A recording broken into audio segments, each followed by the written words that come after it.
नमस्कार, मी मयुरेश कोंडूर. या विशेष मुलाखतीमध्ये तुम्हा सगळ्यांचं स्वागत. आज नोटाबंदीचा निर्णय जाहीर करून 52 दिवस झाले नरेंद्र मोदींनी, आणि त्यानंतर 2 दिवसांनी त्यांनी देशाकडे एक डेडलाईन मागितली होती, कालावधी मागितला होता की सगळे व्यवहार सुरळीत करण्यासाठी. त्या दिवसाला आज बरोबर 50 दिवस झाले, जी डेडलाईन मोदींनी पण मागितली होती देशवासियांकडे. त्यानंतर परिस्थिती काय आहे? नरेंद्र मोदींनी असा दावा केलेला आहे की एक नवी डिजिटल क्रांती या देशामध्ये सुरू झाली आहे. तीच परिस्थिती आहे की लोकांना त्रास सुद्धा होतो आहे, आणि अर्थातच विरोधक याच्यावर टीका करतात, आणि या विरोधाचं नेतृत्व साहजिकच काँग्रेस करत आहे. भाजपच्या खालोखाल देशातला सगळ्यात मोठा पक्ष, राज्याचे माजी मुख्यमंत्री आणि काँग्रेसचे नेते नारायण राणे आता आपल्या सोबत आहेत.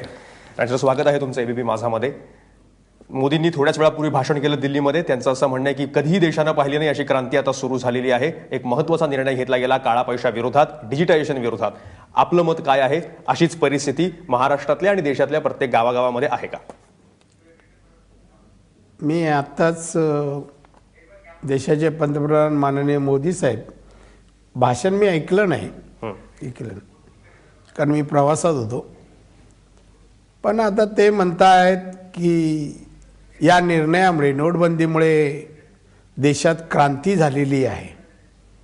हा जो क्रांती शब्द वापरला, क्रांती जेव्हा होते तेव्हा सुजलाम सुफल नाही, काय लोक सुखी समाधानी होतात, विकासात्मक फार कामं होतात, आणि तेव्हा क्रांती झालेली दिसते. लोक सुखी आणि समाधानी दिसतात. या 50 दिवसानंतर या देशातला कोणत्याही क्षेत्रातला माणूस 10-20 उद्योजक जर सोडले तर बाकी उद्योजक, व्यावसायिक, मध्यमवर्गीय, कामगार, मजूर, फेरीवाले, कुठल्याही क्षेत्रातील माणूस समाधानी आहे असं मला वाटत नाही. जिथे समाधान नाही तिथे क्रांती झाली असं म्हणणं. आणि देशाच्या पंतप्रधानांनी सगळे सोर्स आहेत माहिती घेण्याची त्यांच्याकडे, कोणत्या गावात, कुठल्या तालुक्यात, कुठल्या जिल्ह्यात, कुठल्या शहरात काय होत आहे ही माहिती त्यांना मिळते. आणि असे माहिती मिळाले असताना ही क्रांती झाली, ही आव्हान. पण जे त्यांचं म्हणणं आहे की मूळ ही लढाई जी काळ्या पैशा विरोधात होती, हा मुद्दा काही नवीन नाहीये. अनेक निवडणुका त्याच्यावर लढल्या जात आहेत. आतापर्यंत लढाई पाहायला मिळालेली नव्हती. या निर्णयामुळे ती काळा पैशावर एक सर्जिकल स्ट्राईक आहे असं म्हणणं आहे. आपल्याला असं वाटतं की जसा दावा सरकार करतं की काळे पैसे बाहेर पडताना पाहायला मिळत आहेत, रेड होत आहेत, तशी परिस्थिती आता आहे? काळा पैसा बाहेर आलाय? एक तर मुळात काळा पैसा ज्या उद्देशाने नोटबंदी केली, काळा पैसा बाहेर काढण्यासाठी, तो सफल झालाच नाही. जाहीर करावं किती काळा पैसा त्यांनी पकडला, किती काळा पैसा मिळाला. 86% चलन तुम्ही गोठवलं किंवा रद्द केलं, आणि आता जवळपास 15 लक्ष कोटीची जमा रक्कम झालेलीच आहे. काळा पैसा कुठे आहे? पण दादा तुम्हाला काळा पैसा पकडण्याचे अजून काही मार्ग आहेत. भ्रष्टाचार थांबवण्याचे अनेक मार्ग आहेत. एकाच वेळेला 86% जगात असं कोणी केलंय? कोणत्या देशात केलंय? पण बरं, भ्रष्टाचार जो आहे, भ्रष्टाचार कोणत्या देशात संपलेला आहे? 1%ही नाहीये, कमी जास्त प्रमाणात आहेत. अमेरिकेत आहे, जपानमध्ये आहे. काळा पैसाही आहे. अमेरिकेत 4% आहे, कुठे जर्मनीत 8% आहे. आणि म्हणून त्यांनी काही सगळी चलनच बंद करायचा असा निर्णय कोणी घेतला नाही. भ्रष्टाचाराविरुद्ध लढायला तर पाहिजे. त्यातला एक मार्ग हा कॅश जी आहे, जो काळा पैशाच्या स्वरूपामध्ये तयार राहते, लोक त्याचा गैरवापर करतात, त्याच्या विरुद्ध लढाई तर केली पाहिजे. ही लढाईचा मार्ग नाही ना. आता या 50 दिवसात, एक 50 दिवसात या नोटबंदीच्या नंतर जागतिक आणि देश पातळीवरचे अर्थतज्ञ यांनी जे मत व्यक्त केलं आहे या नोटबंदीबद्दल, आपल्या देशातील माजी पंतप्रधान डॉक्टर मनमोहन सिंग साहेब जागतिक कीर्तीचे अर्थतज्ञ आहेत, चिदंबरम साहेब, अशा अनेक जणांनी मतं व्यक्त केली जागतिक पातळीवरही.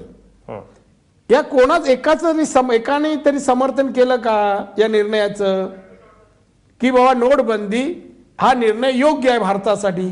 कोणी केलं नाही. जेव्हा जगातले अर्थतज्ञ म्हणतात, थिंक टँक म्हणतात हा निर्णय चुकला आहे, ते आपणच एकटं म्हणायचं मी क्रांती केली, मी अमुक घडवलं, प्रगती केली आहे, माझा निर्णय योग्य आहे, डिजिटल इंडिया झालं. डिजिटल इंडिया, आता मी येताना फ्रंटलाईन मॅगझिनमध्ये पाहत होतो, एक लेख होता, डिजिटल ग्रामीण भागात जायला विजेपासून अनेक इन्फ्रास्ट्रक्चरचे अडथळे आहेत. त्याचं म्हणणं डिजिटल ग्रामीण भागात सक्सेस व्हायला ज्या अडचणी आहेत त्या दूर न करता डिजिटल होईल हे म्हणणं चुकीचं आहे. पण दादा मुद्दा असा आहे की तुम्ही मला असं वाटतं की काँग्रेस इतकी घाई का करते, हे असेसमेंटला इतकी घाई का तुम्हाला झाली आहे की हे सगळं फेल गेलं आहे हा निर्णय असं म्हणण्याची. कारण की आत्ता 15 लाख कोटीपैकी 14 लाख कोटी रुपये बँकेमध्ये जमा झालेले आहेत. त्याच्यामधला बराचसा पैसा हा काळा असा दावा केला जातोय, कारण त्याच्यामध्ये त्यांनी आयडीएस स्कीम सारख्या अॅम्नेस्टी स्कीम्स आणलेल्या आहेत आणि मग 50% दंड वगैरे. तर त्यामध्ये कळेल ना आपल्याला की नेमका किती काळा पैसा होता. आज तर तो काळा पैसा किती होता कळणार नाही. मग आपल्या असेसमेंटसाठी इतकी घाई काय, आपण इतके निगेटिव्ह का आहोत आणि काँग्रेस त्याच्याकडे निगेटिव्हली का बघते. एखादा जर निर्णय देशहिताचा असेल तर निगेटिव्हली बघण्याची गरज काय त्याच्यामध्ये. नाही, निगेटिव्ह पाहायचं काय कारण नाही. सरकारचा निर्णय आला, घेतलाय का तो अंमलबजावणी केल्यानंतर त्या रिझल्टवर मत व्यक्त करायचं असतं. रिझल्टवर की अंमलबजावणी सक्सेस झाली, त्याचा लाभ जनतेला मिळाला, मिळाला का न मिळाला असेल आणि जनता सफर होत असेल याचा अर्थ निर्णय चुकीचा आहे, मग टीका करायला पाहिजे. आज 50 दिवसानंतर किंवा 40 दिवसानंतर टीका काँग्रेस करायला लागले. सुरुवातीला केलं नाही, सुरुवातीला कोणाच कळलं नाही काय होणार आहे ते. पण नंतर जेव्हा सर्व क्षेत्रात आज तुम्ही जे निर्णय घेतले, 64 निर्णय घेतले, पंतप्रधान प्रत्येक निर्णय येऊन पंतप्रधान जाहीर करतात मी तर पहिल्यांदाच पाहतोय. आणि 64 निर्णय 50 दिवसात हे निर्णय घेताना तुम्ही अमुकच पैसे काढा, अमुकच पैसे बँकेत टाका, अमुक हे जे राज्यघटनेच्या वैयक्तिक स्वातंत्र्यावर घाला असं मी म्हणेन. माझे पैसे मी काढतोय, माझे घरातले पैसे मी बँकेत भरतोय, व्हाईटचे ब्लॅकचे नाही. मग ही बंधन आहे, हे रिस्ट्रिक्शन आहे. त्यामुळे लोक बेजार झालेत. आज छोटे मोठे सगळे व्यवसाय थंडावले, बेकारी, आज सगळ्यांनी कामगार कमी कपात आहे. मुंबईत सगळ्या क्षेत्रातले लोक आज मोठा LNT सारख्यांनी 1 लाख कामगार कमी केले. आज छोटे मोठे. मला असं वाटतं की LNTने जे 1 लाख कामगार कमी केले ते नोटाबंदीच्या निर्णयामुळे कमी. नोटाबंदी आणि गेल्या 2 वर्षात आर्थिक जे निर्णय घेतले आणि ज्या प्रकारे सरकार कारवाई करताय म्हणा, हॅरेसमेंट करताय म्हणा, त्याला उद्योजक कंटाळलेत. आज आजच आकडेवारी जी आली, एकच सेकंद, आज आकडेवारी आली 3,65,00,000 जवळपास टॅक्स पेयर लोकांनी हे करदाते आहेत 1,200 कोटीपैकी. आता हे वाढवण्यासाठी जे मार्ग, रिसोर्सेस मोबिलाइज करायला मार्ग नवीन स्वीकारले पाहिजे, ते न करता आहेत त्या 3,65,00,000 करदात्यांना यांचीच हॅरेसमेंट चालू आहे. तर तुम्ही नवीन मार्ग उत्पन्न वाढवण्यासाठी हे प्रयत्न करायचे. आज ते उत्पन्न वाढवण्यासाठी काय करत नाही, कर्ज शोधतायत. जपान किती देत आहे, हे किती देत आहे. अरे पण तुमच्या राज्याचा आतापर्यंत विकास करताना जे सरकार होतं त्यांनी स्वतःचे पैसे करारूपाने आलेल्या इन्फ्रास्ट्रक्चरवर खर्च केली. आज जी GDP ग्रोथ जी झालेली आहे आणि जे प्रमाण होतं, कारण स्वतःचा पैसा होता, प्रायव्हेटेशन मधला पैसा होता. आता 100% लोन आहे. आता तुम्ही जो मुद्दा मांडलात की आता त्याचा सफर होतात लोक लाईनमध्ये सफर झाली. पण मोदींचा असा दावा आहे की आता तुम्ही जरी सफर झाला तरी जो बँकिंग सिस्टीम मध्ये पैसा आलेला आहे, जो चलनात पैसा आलेला, जो चलनाच्या बाहेर होता पैसा, जो मार्केटमध्ये होता पैसा, तो बँकिंग सिस्टीम मध्ये आल्यामुळं तो पैसा शेतकऱ्याला वापरता येईल, तो मजुरापर्यंत पोहोचवता येईल, ज्याला छोटी मोठी कर्ज हवी असतील त्यांच्यापर्यंत तो पैसा जाईल. आणि कॅशलेस इकॉनॉमीमुळे एक मुद्दा असा आहे की जे आता बिल्डरकडे जायचं, समजा तुम्हाला 60-40, 80-20 अशा स्टाईलच्या ज्या आपल्याकडच्या एक वळण पडलेलं आहे आपल्याकडच्या ब्लॅक इकॉनॉमीचं, ती इकॉनॉमी थोडीशी समांतर इकॉनॉमी जी आहे त्या समांतर इकॉनॉमीला चाप लागेल. तर असं होईल असं तुम्हाला वाटतंय का? अजिबात नाही. मोदी आणि का तसं का होणार नाही? नाही, मोदी म्हणतात तसं अजिबात होणार नाही. कॅशलेस जगात कोणत्या कंट्रीमध्ये देशात आहे? अमेरिकेत पण 46% व्यवहार चलनाने होतात, रोख रकमेने होतात 46%. ऑस्ट्रेलियात 60% होतात. इथं एक देशामध्ये नाव नाही, 80% आहे ऑस्ट्रियामध्ये. पण जगामध्ये असं एक देश नाही कॅशलेस. आणि भारतासारख्या देशामध्ये तुम्ही 86% एकाच वेळेला नोटबंदी आणाल आणि कॅशलेस आम्ही चालू करतोय. पण त्याची तयारी तुम्ही केलीच नाही. त्याची आज 48% लोकांना बँक काय माहित नाही हो राज्यातल्या. देशातल्या 48% लोकांना बँक हा काय प्रकार आहे, बँकेची ओळख नाही, पासबुकाची ओळख नाही आणि कॅशलेसची भाषा पण करतात. हा नेमका हाच मुद्दा जो तुम्ही म्हणताय तो मोदीही मान्य करतात आणि त्याचा ठपका पूर्णपणे तुमच्यावर ठेवतात की इतके वर्ष झाली आपल्याकडे, आपण अजूनही अशी बँकिंग व्यवस्था का करू शकलो नाही की जो ग्रामीण भागामध्ये आहे, दूर आहे, तो पण मुख्य प्रवाहात का आला नाही, जे आपण म्हणतो आहोत. आणि ती आकडेवारी मनमोहन सिंग पण कायम देतात की 98% जे आपल्या देशातले लोक आहेत हे अनऑर्गनाइज सेक्टरमध्ये आहेत, ज्यांना मुख्य प्रवाहात ते नाहीयेत, तर त्यांना इतके वर्ष दूर कोणी ठेवलं, तर ते काँग्रेस सरकारनं ठेवलं. आणि मोदींची ते आर्ग्युमेंट आहे ना, स्वतःवर आलं का पूर्वीच्या सरकारने काय केलं. चला आम्ही 52% लोकांना बँकेची ओळख केली, पुढच्या करा ना तुम्ही 10%, 20%, सांगा वर्षभरात आम्ही 60 वर जाऊ, 70 वर. ते प्लॅन कुठे आहे तुमच्या? पण त्यांनी तर जनधन अकाउंट 70 कोटी उघडून त्यांनी सुरुवात केली ना. केलं 15 लाख कुठे जमा केले गरिबांच्या अकाउंटवर. जे मोदींनी 14 पासून बोलले आहेत ना, मोदींनी सांगा मला त्यातली एक गोष्ट पूर्ण केली. अच्छे दिनचं काय झालं, महागाई कमीचं काय झालं. माझं म्हणणं असं आहे या भाजप सरकारला, या मोदींनी दिलेले आश्वासन 2.5 वर्षाच्या कारभार फेलीवर गेले आणि म्हणून नोटबंदीचं काळ्या पैसे या मुद्द्यावरच बोलूया. जो त्यांचं असं म्हणणं आहे की इतके वर्ष सुद्धा हा पैसा इकडे तिकडे दुसरीकडे जाऊन रिचत होता, तो मुख्य प्रवाहात येतो ना, त्यांनी मुख्य प्रवाहामध्ये आणला. याच्यावर आपण बोलूयात. आणि ते काँग्रेस सरकारने अगोदर केलं नाही हा त्यांचा दावा आहे. त्याने केलं नाही, आश्वासनं बाकीच्या प्रयत्न झाले ना, इंदिरा गांधींच्या वेळेस झाले, पण असं 100% केलं नाही. आणि आता त्यांना वाटत असेल ना तर त्यांनी माहिती घ्यावी. त्यांचा हा निर्णय यशस्वी झाला नाही. त्यांच्याच पक्षाचे कोणताही नेता त्यांच्या पक्षाचा सहमत नाही. आता तुमच्या टीव्हीवर आल्यावर त्यांना बोलावं लागतं, नाही तर पुढच्या तिकीटचा प्रश्न आहे, भवितव्याचा प्रश्न आहे. त्यामुळे आज त्यांना विचाराल तुम्ही, कोणी समाधानी नाहीये. आणि काळा पैसा नोट रद्द करून बाहेर येतो का, बाकी मार्ग नाहीये. भारतात या नवीन तुम्ही म्हणता इथे एकतर खोट्या नोटा, कारखाने उघड, तुमची भीती कुठे आहे. कारखाने उघड छोट्या मशीन आणून खोट्या नोटा छापायचं चाललंय. पण दादा मग तुम्ही आता टीका करणं सोपं आहे कुठल्याही निर्णयावर. मी काँग्रेसचं सरकार असताना भाजप टीका म्हणून नाही, ठीक आहे ना, भाजपचं काँग्रेसचं सरकार असताना भाजप नेते अशीच टीका करायची. आता भाजपचं सरकार आहे, ठीक आहे, तुम्ही टीका त्यानुसार नसाल करत, आपण ग्राह्य धरूयात. पण मुद्दा असा आहे ना की तुम्ही आता म्हणालात की हा काही मार्ग नाहीये, तर तुम्ही मार्ग तरी सांगा ना की हे असं केलं असतं तर काळा पैसा बाहेर आला असता. हा मार्ग योग्य नाही, पण बरोबर मार्ग पण तुम्ही सांगत नाही. कायद्याची योग्य अंमलबजावणी काळ्या पैशाच्या विरोधात जर केली असती, आपल्याकडे यंत्रणा आहे त्यासाठी, काळा पैशासाठी, भ्रष्टाचार थांबवण्यासाठी सगळी यंत्रणा आहे प्रशासनाच्या माध्यमातून. त्याचा वापर अजिबात झाला नाही. आज एका बाजूला काळा पैसा, दुसरा भ्रष्टाचार. आज महाराष्ट्रात तरी मला देशचं माहित नाही, जो भ्रष्टाचाराचं प्रमाण होतं 10 पटीने वाढलंय. 10 पटीने वाढलं. 10 पटीने. मोदींनी मला सांगावं, मोदी साहेबांनी, की महाराष्ट्रात देवेंद्र फडणवीस यांच्या सरकारमध्ये भ्रष्टाचार होत नाही सांगावं. झालेल्या नगरपालिकेत पैसे वाटले नाही असं सांगावं नगरपालिकेच्या ह्याच्यात. मी ऍफिडेव्हिट करायला लावीन अनेक लोकांना की आम्हाला प्रत्येकी 5-5 हजार रुपये दिले एका नगरपालिकेला. काळा पैसा किंवा भ्रष्टाचाराच्या विरोधात असलेल्या सगळ्या यंत्रणा याचा उल्लेख आपण करतात, कायद्याचा उल्लेख आपण करतात. हा सगळा मागच्या सरकारच्या काळामध्ये पण होता की. त्याशिवाय मनमोहन सिंगांसारखे, चिदंबरम सारखे अर्थतज्ञ आपल्या सरकारमध्ये होते, पंतप्रधान होते. त्यावेळेस का काही झालं नाही असा प्रश्न लोकांना. झालं नाही कसं म्हणता, झालं. आता सध्या काय होतंय माहिती ना, कोणताही प्रश्न एक मोदींना कोणी विचारला का मीडिया आणि मोदी आणि त्यांचे समर्थक तुमच्या वेळेला काय झालं, आताच्या वास्तववादी नाही असं नाही असायला पाहिजे. आता वास्तववादी चित्र काय, आता आमच्या समोर प्रश्न काय, त्या काळात त्यांनी विचारलं पाहिजे होतं. अजून का नाही झालं, का नाही झालं.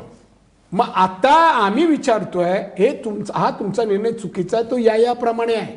चिदंबरम नुसता आरोप नाही केला, आज त्यांनी सांगितलं 45 कोटी लोक हातावर त्यांचं म्हणजे रोज कमवायचं आणि रोज खायचं असं आहे. त्यांचं काय भवितव्य, किंवा जो काही काळा पैसा आहे तर तुम्ही आता सांगा, पैसे जमा झाले ना 50 दिवसानंतर, यात काळा पैसा किती आहे तो सांगा.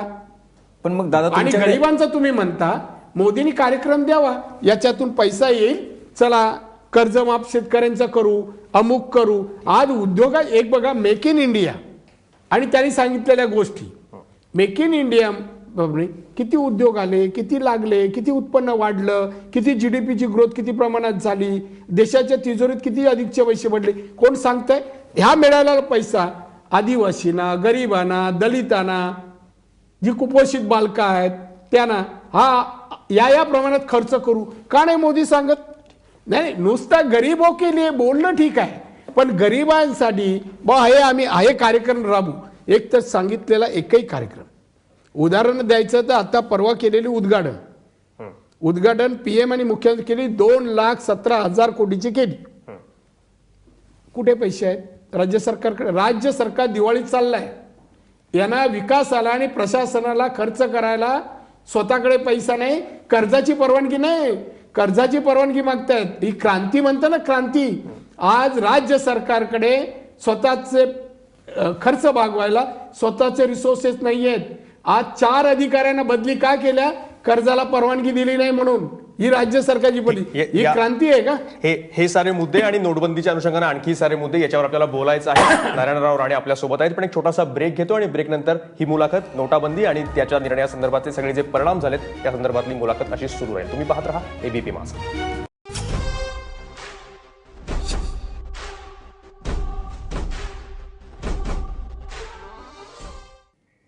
बेगनं तुमचं पुन्हा येणं स्वागत. आपल्यासोबत आहेत राज्याचे माजी मुख्यमंत्री आणि काँग्रेसचे नेते नारायण राणे. नोटबंदीच्या 52व्या दिवशी आपण चर्चा करतो की काय परिस्थिती आहे देशभरामध्ये. जसं तुम्ही मगाशी म्हणत होतात की इतका जर परिस्थिती वाईट आहे, लोकांना त्रास होतो, इतके 52 दिवस भरडले जात आहेत सगळे, तर मग तो जनक्षोभ दिसायला पाहिजे होता. तो रस्त्यावर कुठंच पाहायला मिळत नाहीये. आणि जर तो जनक्षोभ असेल तर मग काँग्रेस किंवा इतर विरोधी पक्ष तो एनकॅश करायला कमी पडले असं आपल्याला वाटतं. नगरपालिकांच्या निवडणुका एक घेता येतील. आपण स्वतःच त्यानंतर विचारमंथनामध्ये एकदा दुसऱ्या टप्प्यानंतर म्हणाला होतात की आम्ही कमी पडलो, नोटबंदी असेल आणि मराठा मोर्चाचं पण उदाहरण आपण दिलं होतं. तर ते जनक्षोभ एक तर तो नाहीच आहे, त्यामुळे तो मूड ग्रास करायला काँग्रेसचं कुठं चुकतंय किंवा मग तो आहे आणि तुम्ही नेतृत्व द्यायला तयार नाही आहात? नाही, असं नाही आहे. आता जो त्रास होतोय तो वर्ग आपण जर पाहिलात तो आज मैदानात येणार नाही, पण उद्या येणार नाही असं नाही. आज लोकांमध्ये या नोटबंदीचे परिणामामुळे लोकांना जो त्रास होतोय, असह्य होतंय, ते हळूहळू लोक आता बोलू लागलेत. त्यावेळेस आंदोलनं व्हायला लागलेली आहेत. होत नाही असं नाही, पण प्रक्षोभ म्हणता तो आज ना उद्या होईलच, कारण शेवटी उपासी. एक्झॅक्टली, तो प्रक्षोभ मला म्हणायचंय, नोटबंदीमुळे एका बाजूला आपण म्हणाल सरकारी यंत्रणेलाच विचारूया की परिणाम झालाय की नाही, आम्हाला आकडेवारीमध्ये सांगा. उद्योगधंद्या व्हॅटचं आलेलं उत्पन्न गेल्या वर्षापेक्षा गेल्या वर्षी एवढंच येईल का कमी येईल? रजिस्ट्रेशन किती झाली? घरं किती मुंबईत विकली जात आहेत? दिल्लीला किती विकली जात आहेत? येणारा कर दर वर्षाचा जो तुमचा प्लॅनिंगमध्ये आहे तेवढा येणार आहे का? पण सरकारने स्वतःच असं म्हटलं की पुढच्या 4 महिन्यामध्ये या क्वार्टरमध्ये तो परिणाम पाहायला मिळणार आहे आणि आपल्याला तोटा सहन करावा लागेल. सरकार याच्याशी सहमत नाही साहेब. सरकार म्हणतंय, फॅक्ट सांगत नाही, आकडेवारी कागद दाखवत नाहीये. देवेंद्र फडणवीस, सुधीर मुनगंटीवारांनी म्हणणं नाही आम्ही पुढे कव्हर करू. आधार काय? धंदात नाही, दुकानात ग्राहक नाही तर व्हॅट भरणार कसा माणूस आहे? आज बेकारी वाढते, मी बोलत नाहीये. पण तुमची माहिती काय दादा, की आता स्थिती काय आहे? नोटाबंदीनंतर राज्याच्या आर्थिक उत्पन्नाची स्थिती काय तुमची माहिती? राज्याचं आर्थिक उत्पन्न घटणार, ऍक्च्युअल तूट आणि राजकोषीय तूट ही वाढणार. आज 36,000 कोटी राजकोषीय तूट आहे, ती 50-60 हजाराच्या वर जाणार. आज राज्याच्या तिजोरीत पैसा नाहीये विकासाला, आणि म्हणून 100% कर्ज घ्यायचं आणि त्यावर योजना राबवायचं हे प्रयत्न आहेत. पण तेवढं मनात आणलं तरी कर्ज घेता येत नाही. पण म्हणजे ते काही बंधनं असतात त्याच्यावर. कर्ज प्रत्येक राज्यांनी कर्ज त्यांच्या बजेट, त्यांचा जीडीपी, एकूण त्यांचा अर्थसंकल्प कितीचा आहे, जीडीपी किती आहे, त्याच्या अगेन्स्ट किती टक्के कर्ज त्यांनी घेतलेलं आहे आणि त्यांना किती कर्ज मिळू शकतं, ही केंद्रातली जे यापुढे प्लॅनिंग कमिशन होतं ना ते सांगायचं. आता माझ्या मते यांना 35 ते 40 हजार कोटी कर्ज मिळेल, यांना 4 लाख पाहिजे. पण आहे पॉसिबल? पण दादा अजून दुसरा एक प्रश्न आहे की तुम्ही एवढी सगळी आकडेवारी सांगता, तुमच्याकडे एवढी सगळी माहिती आहे, तुम्ही नगरपालिका इलेक्शनमध्ये प्रचार केला, मुद्दा असा आहे की हे सगळं तुम्ही लोकांना कन्व्हिन्स का नाही करू शकला? तुम्ही तर म्हटलं की आमचा पक्ष कमी पडला. नेमका प्रॉब्लेम काय आहे? जर एवढे मोठे प्रश्न आहेत, मोदींनी 2014ला ज्या पद्धतीने कॅम्पेन केलं की काँग्रेसचा भ्रष्टाचार, कोळशाचा भ्रष्टाचार, 2Gचा भ्रष्टाचार, ह्याचा भ्रष्टाचार, त्याचा भ्रष्टाचार, काँग्रेस कुठं कमी पडतंय? काँग्रेसचे नेते का कन्व्हिन्स करू शकत नाहीत लोकांना की हे सगळी नोटाबंदी जी आहे ती फसवी आहे आणि लोक रांगेत उभे आहे? राग असता तर लोकांचा नगरपालिका निवडणुकीत दिसला असता. नाही, लोक रांगेत उभे आहेत पण लोक रस्त्यावर मी येत नाहीत. आत्ताच म्हणालो, नगरपालिकेची निवडणूक आहे विदर्भात, कोकणात 3च मिळाले, पश्चिम महाराष्ट्र 3 आहेत, कुठे 2 आहेत, फक्त विदर्भात यश मिळालं. आणि ते विदर्भातलं यश, मी अधिवेशनाच्या काळात विदर्भात फिरलो, वर्धा, विरधान, चंद्रपूर फिरलो. हे सगळं कुबेरांच्या मेहरबानी आहे. कुबेराच्या मेहरबानी लक्ष्मीच्या आधारे तो विजय आहे. आणि हे काय म्हणजे कोणी आम्ही सांगायला नको, तेच कारण. तरी पण जनमत आज त्यांच्या बाजूचं नाहीये. जनमत व्हायला चला आपण म्हणू की ते त्यांना यश मिळालं, जनमत त्यांच्या बाजू. या 2 वर्षात राज्य सरकार, 2.5 वर्षात केंद्र सरकारने जनमत त्यांच्या बाजूला जायला काय केलं?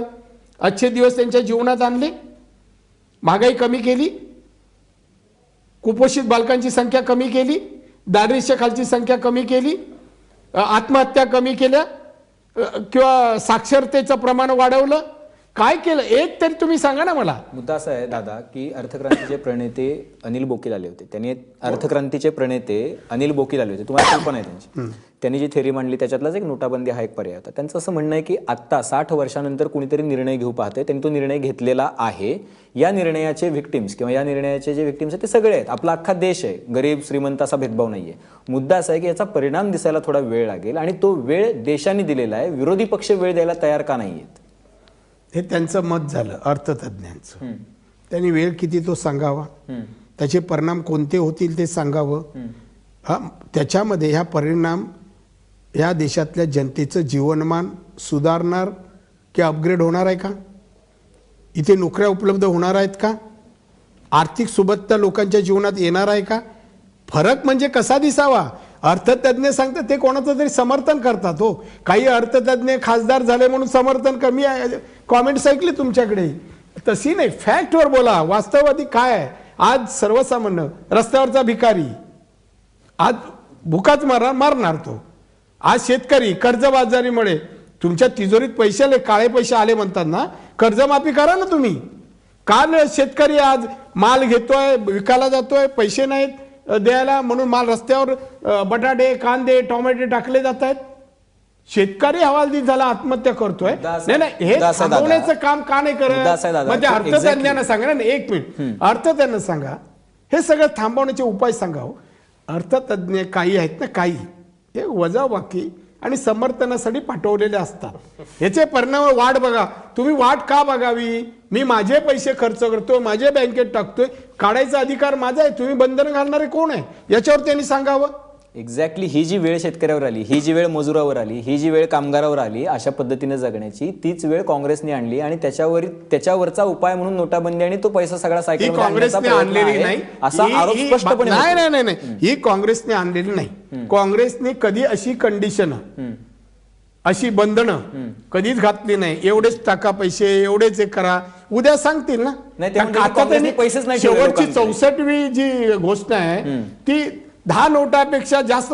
अरे नोटा आमच्या आहे, ते ब्लॅकचे तर तुम्ही पकडा ना. आमच्या नोटा घरात किती ठेवायचे तुम्ही कोण सांगणार आहे? आणि त्यासाठीच एवढी वर्ष सजा. अरे हे काय सत्ता? हा जो विरोधी पक्षांकडनं होतो, भाजप विरोधाला विरोध नाहीये. खरं म्हणजे वस्तुस्थिती जी आहे ना त्याच्यावर आम्ही. तसं जरी असलं तरी अनेक जण जे रांगेमध्ये उभे आहेत आजही प्रतिक्रिया येतात. लोक सोशल मीडियावर येतात, फेसबुकवर येतात, ट्विटरवर लिहितात, प्रतिक्रियांमध्ये येतात की त्रास होतोय आम्हाला, पण अजूनही अशा प्रतिक्रिया आहेत की आम्हाला तर त्रास सहन करायला तयार आहे. हे खूप सारे लोक तयार आहेत, पण राजकीय पक्ष विरोधक तयार नाहीत. चॅनेल मी पाहतो, चॅनेल पाहतो, ते बाईक घेणारे पण आमच्या ओळखीचे आहे. तेव्हा 10 जणांचा बाईक घेतला तर 2 म्हणतात की ठीक आहे आज ना उद्या सुधारेल. ते 2 कोण असतात याची माहिती माझ्याजवळ आहे. मी पण मीडियावालाच आहे, मी पण माझं एक छोटं वृत्तपत्र आहे, त्यामुळे मी पण त्यातलाच आहे. आणि त्यामुळे हे जे आहे ना, आता मी चांगलं काम केलं सांगायला जाहिराती द्याव्या लागतात. सांगायचं मी म्हणजे हात वारे करून आम्ही एकांतिकी आहे नाही नाही मुद्दा- चांगलं काम प्रश्न लोकांना हा होता. दिसतं अनुभवायला मिळतं हे चांगलं काम नाहीये लोक सफर होत आहेत लोकांना त्रास होत आहे लोक 100 पेक्षा मेलेली आहेत प्रश्न हा होता की या सगळ्यामध्ये जो कॅश ज्याच्यावर नोटाबंदीमुळे सर्जिकल स्ट्राईक झाला असं म्हणणं आहे, हा बहुतांश हा इलेक्शनच्या काळामध्ये निवडणुकीच्या काळामध्ये वापरला जातो आणि नेमका त्याच शिफ्टावर पाय पडल्यामुळे विरोधी पक्ष चिडलेले आहेत असा तो प्रश्न आहे का?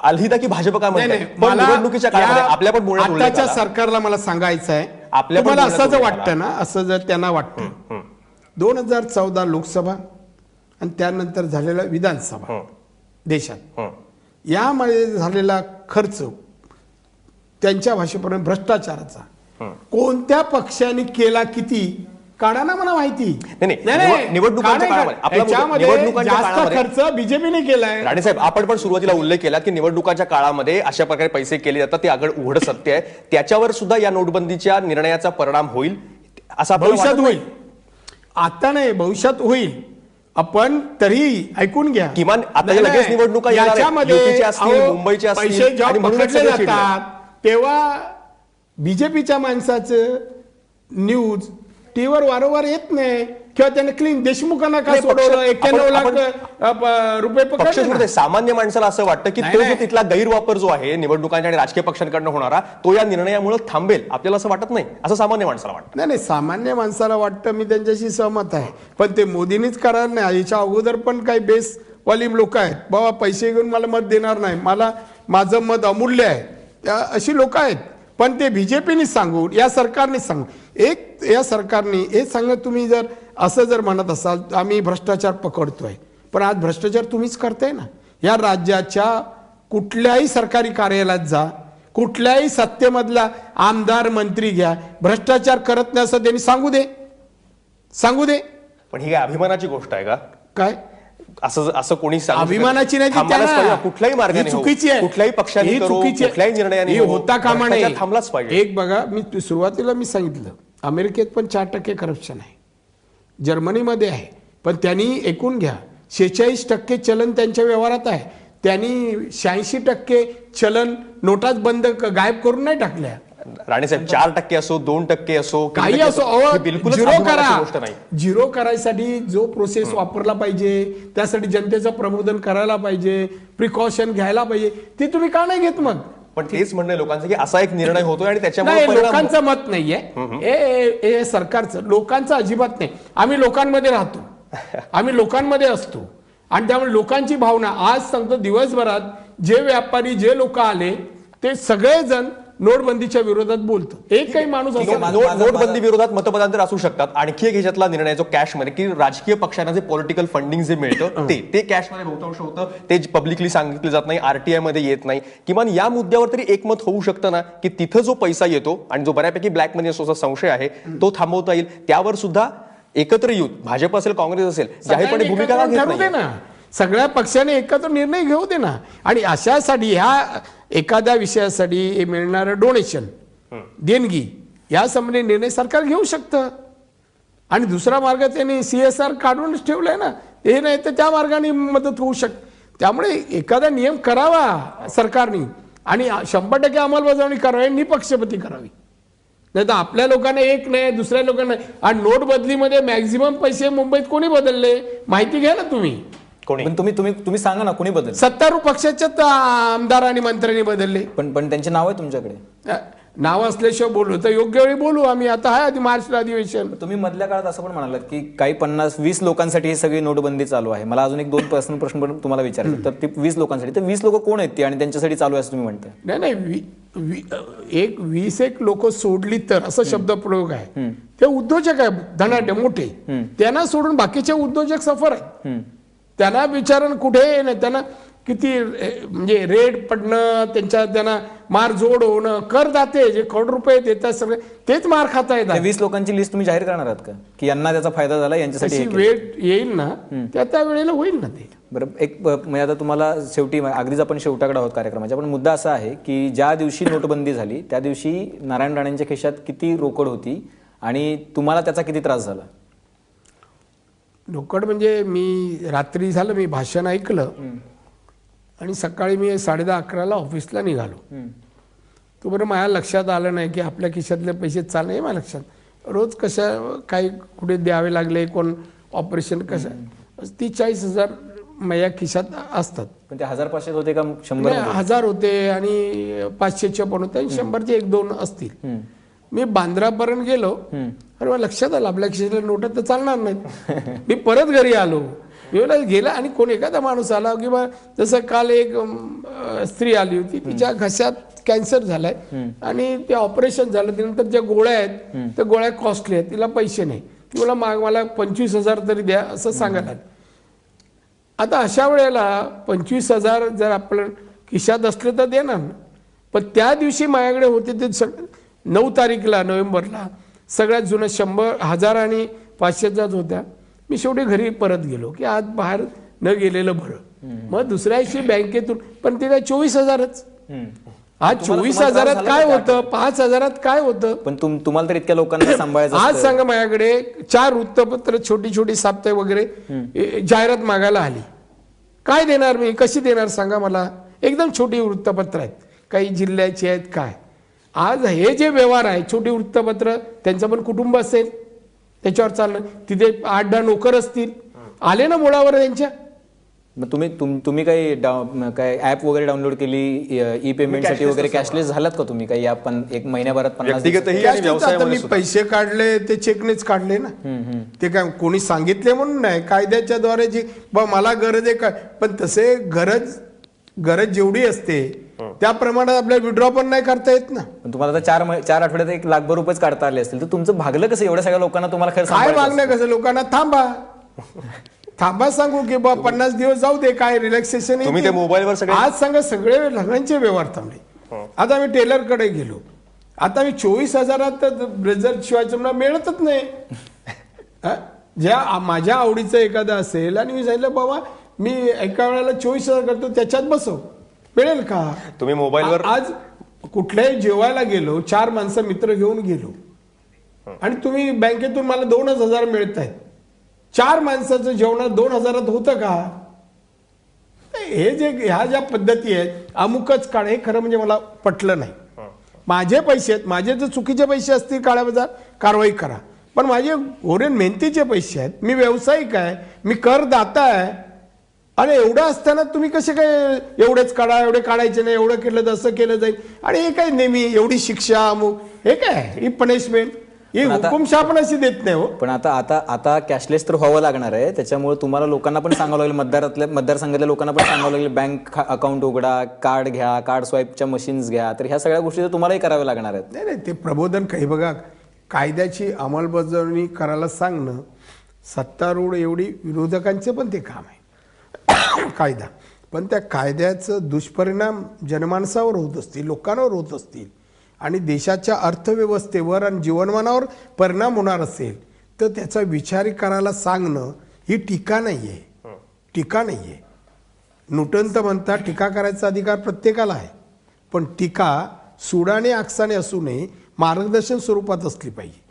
मग आमची सूचना जनतेला त्रास होतोय म्हणून आम्ही सरकारला सांगतोय हे तुमचं जे काय केलं ही क्रांती नाही हो, ही बेबंदशाही आहे. टीका ही बेबंदशाही. विरोधकांची टीका ही केवळ टीका म्हणून नाही तर मार्गदर्शन म्हणून पण घेतली पाहिजे. आणि ज्यावेळेस अनुभवी विरोधक असतील त्यावेळेस ती घेतलीच पाहिजे. पण अर्थात नोटबंदीचा हा त्रास सर्वसामान्यांना कसा होतोय, टीकेची काँग्रेसची धार ती अशीच कायम राहणार आहेत. कारण त्या त्रासामधून नारायण राणे स्वतःही सुटलेले नाहीयेत. त्या दिवशीच्या नोटबंदी झाल्यानंतरच्या हे स्वतःच ते सांगतायत. पण हा विरोध आपल्याला काँग्रेसकडून त्यांच्याकडून सतत पाहायला मिळू शकतो. नारायण राणे, आपण आलात एबीपी माझ्याशी बोलण्यासाठी, या गप्पांसाठी, त्याबद्दल धन्यवाद. या गप्पांच्या कार्यक्रमामध्ये इथंच थांबतो. थोड्याच वेळात बातम्यांसह परत येतो. तुम्ही पाहत रहा एबीपी माझा.